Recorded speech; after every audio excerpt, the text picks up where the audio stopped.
Hello and welcome to Projector, and on this episode, the hit TV series Downton Abbey reaches the big screen with a royal welcome. Set in 1927, the country estate Downton Abbey is the home of the Crawley family, headed up by Robert and Cora, the Earl and Countess of Grantham, played by Hugh Bonneville and Elizabeth McGovern, who received news that King George V and Queen Mary, played by Simon Jones and Geraldine James, will be coming to stay during a royal tour. As the house staff frantically make preparations, Michelle Dockery's Lady Mary Talbot enlists the aid of retired Butler Carson, played by Jim Carter, to oversee things. When the royal staff arrive ahead, led by David Haig's Mr. Wilson, their condescending attitude as they take over duties causes resentment in the Downton staff, who plot to take back control for the house's honour. When Downton Abbey first hit television screens in 2010, it became a massive international success, far beyond what its creator Julian Fellowes had anticipated, and in its run of 6 series and 52 episodes, it managed to amass a very loyal following. So when it finally wrapped up in Christmas 2015, there was already fans begging for a film continuation of it, and even the cast and crew working on it were aware that that final episode wasn't necessarily going to be the final Downton thing they were working on, because Fellowes was already planning on following through on that film version. Now, less than 4 years later, it finally comes to fruition. This poses something of a problem for me. You see, I've not actually watched Downton Abbey. It just didn't really appeal to me at the time. I know, I'm a raging British stereotype in many other areas, but this isn't one of them. Now, I've obviously seen bits and pieces of the show over the years and picked up other bits by cultural osmosis, but if you were to honestly ask me if I'd ever seen a proper episode of Downton Abbey from start to finish, no, I have not, and yet, because of the bizarreness of my job, I'm now required to talk about the film version of a show that I haven't seen. But that shouldn't necessarily put me off, because obviously this is a new medium. There are going to be people going to see this film who haven't necessarily seen the show. They'll be in the same boat as I am. And so this is very much going to be from a relative newcomer's point of view, not a fan perspective. Although I have done my homework, because obviously I'm doing a video on it, so I have looked up who all the characters are and all the long-running storylines, so I've got the basic gist of the show overall, but generally I'm going to be reviewing this as a film on its own terms. But really, the simplest review of Downton Abbey, the film incarnation, is: have you ever watched Downton Abbey? Great! It's exactly the same thing. What fans will probably love about this film is that it picks up right from where the show left off. This is perhaps unsurprising given the fact it was only relatively recently taken off the air in the first place, but there's also the fact that this film brings back virtually the entirety of the show's cast, with only 1 or 2 exceptions. Lily James! There's also the fact that it's directed by Michael Engler, who has worked on several episodes of the show in the past. He's a prolific TV director. He also notably directed that final episode of Downton, so this is very much a big reunion for all involved, but especially for the audience. And in the very opening scenes of the film, you really do get the sense that all involved are slotting right back into their respective parts without skipping a beat. It very much feels as comfortable and as familiar as an old pair of slippers. So if you know about the Downton universe, you're very much going to be at home. It makes everything all laid out for you. This does, however, present a bit of a problem for a newcomer. You're probably going to pick up on this during the opening minutes of the film, but especially in the fact that it makes no effort whatsoever in trying to reintroduce these characters for new audiences' sake.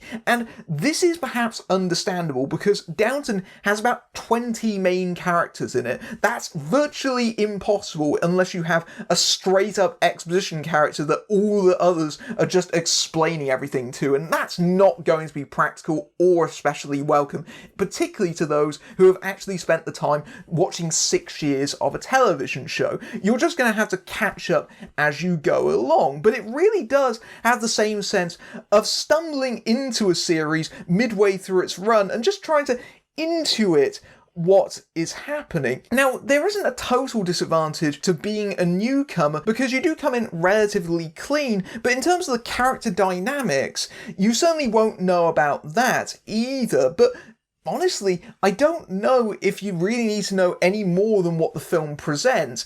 If anything, it does seem like there's a little bit of an effort to try and not call upon massive amounts of continuity, because you don't need to do that in a film incarnation, but also it just confuses people who don't know about it in the first place. So on that front, it does make the film at least in some way accessible, but you just have to know exactly what you're going into. This is basically, for all intents and purposes, just another episode of the show. In fact, that could pretty much be my criticism of everything about it. It is literally an episode of the show through and through. There is a very minor attempt here to try and expand the scale of things now that we're on a much larger canvas. You can see this in the fact the plot centres around a royal visit, but also there's tons and tons of subplots, because when you've got this many characters, you need to give them something to do. So in a lot of ways, Downton Abbey is packed full of incidents,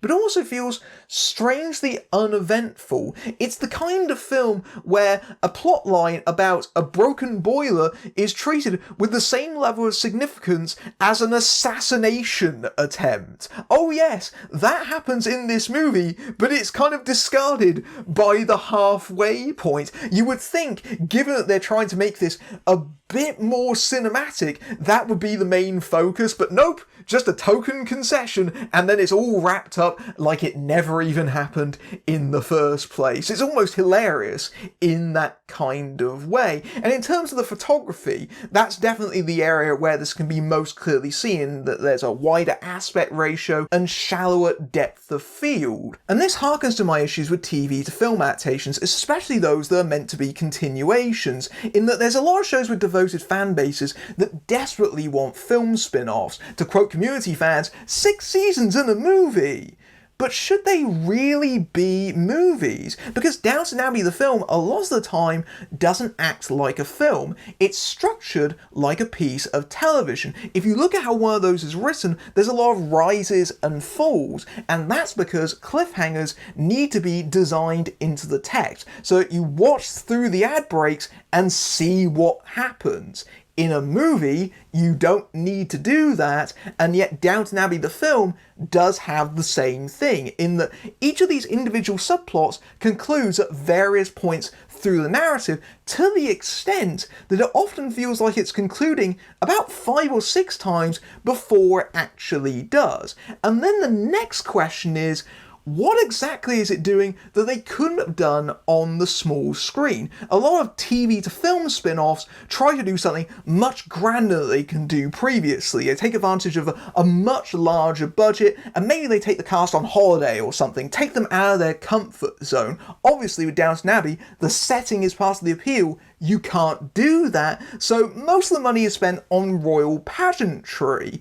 And then you realise that Downton's Christmas specials were about 2 hours long with the ad breaks, and so if you take them out, this is probably only about 10 minutes longer than one of those. And then you realise that this ensemble cast actually has a lot less room to work with. Now they've only got 2 hours for all these characters, and they have to fight for screen time. Yes, they do have the benefit of all being previously established, but that's a limitation that they didn't have on the small screen before. Some shows do benefit from having film incarnations in the fact they were half an hour or an hour long in some regards, so at least they get the benefit, or at least the potential of doing so, from that much larger canvas.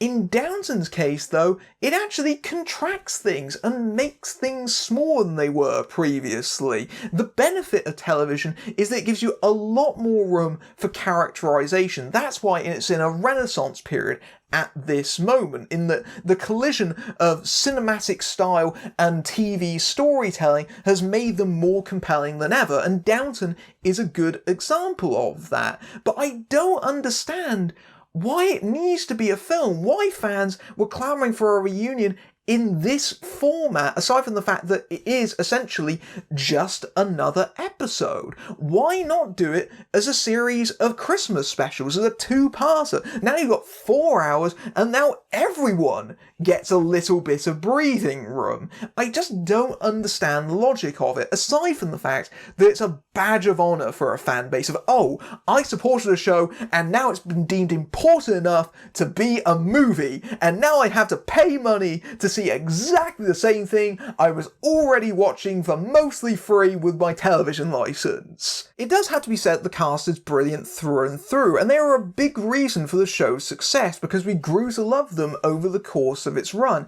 and that hasn't changed in its new incarnation. But the one that really runs away with the movie though is Maggie Smith, as you would expect, because Fellows always gives her the juiciest bits of dialogue. She's always the character that has the one-liner that goes out of the scene that always is hysterical. Smith is laugh out loud funny. She is a bright spot every time she's on screen. She's a treasure, and she's also given a bit of dramatic material at the same time. She's also given one of the more prominent plots in the film, in that she's not just sparring with Penelope Wilson as per usual, but also newcomer Imelda Staunton, aka Mrs. Jim Carter. And Staunton is playing an estranged cousin who is planning to sell off her estate that is in the Crawley family line to her maid, played by Tuppence Middleton. And obviously Smith won't allow that, and definitely has some strong opinions on the subject. And their sparring battles are definitely the highlights of the movie for me. It's also the one part of the movie that's upstairs that seems more prominent. Weirdly, despite the fact that this is about a royal visit, it actually feels like Downton Abbey the movie is less upstairs downstairs and more focused on the downstairs part of it, in that you don't actually see a lot of time with the royals on screen, or really a lot with the upstairs characters. The main plot of the movie focuses on the downstairs house staff of Downton, and so that is a bit of a weird thing. And what that means is some very recognisable faces actually get very little to do here, in particular Hugh Bonneville and Elizabeth McGovern, two of the most well-known performers of Downton, and arguably the show's main characters, get no real plotline at all. They have no particular narrative aside from the royal visit. They get individual scenes, but that's about it. They never drive the narrative at any point, and that's disappointing, especially because Bonneville is most famous for this show, and he's a charming, likeable performer, but he's almost a borderline extra at times. And similarly, Jim Carter as Carson is very underutilised here. Yes, he has a feud with Mr. Wilson, and there's a bit of tension with Thomas, who is the head butler that replaced him, but Carson gets this big hero's re-entrance because he retired at the end of the show's run, but after that point, he's simply there. He's simply reintroduced to restore the status quo of the show because he's a fan favourite character, not because he has any real significance in the overall storyline. And yet, there is a certain sleepy charm to Downton Abbey that even newcomers may find themselves won over by. It's not hard to see why it's appealed so much internationally. What it presents is an almost stereotypical outsider's view of England, in that everyone's posh, everyone's cultured, it's so romanticised it could be on a chocolate box. But there's also the fact that while it presents an aspirational world of privilege, in that you get to enjoy the glitz and glamour of the high life, the conflicts in that world are inherently low stakes. They're mostly conflicts of reputation and things like that, instead of actual substantial problems. And so it's easy to see why viewers connected with the show, in spite of the fact that most of that opulence is built on an inherent foundation of classism by the very nature of the show. It's about upstairs and downstairs because it literally owes a lot to that show in particular, but there's no real friction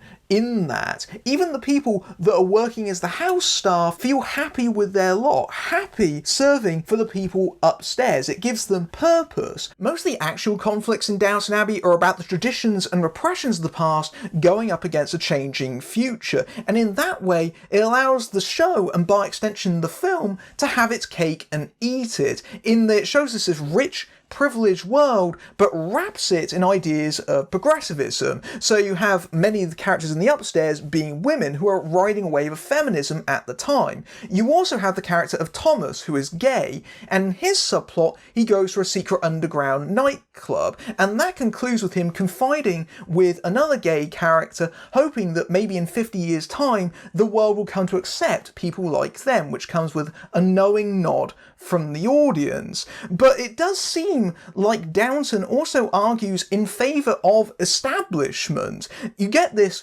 when Lady Mary Talbot actually asks, why is she doing all this? Should she continue running Downton the way that has been? Which brings another character from the downstairs to have an impassioned speech about how she's actually doing the right thing by proceeding. And so the movie ultimately argues that yes, things may change, but traditions remain the same.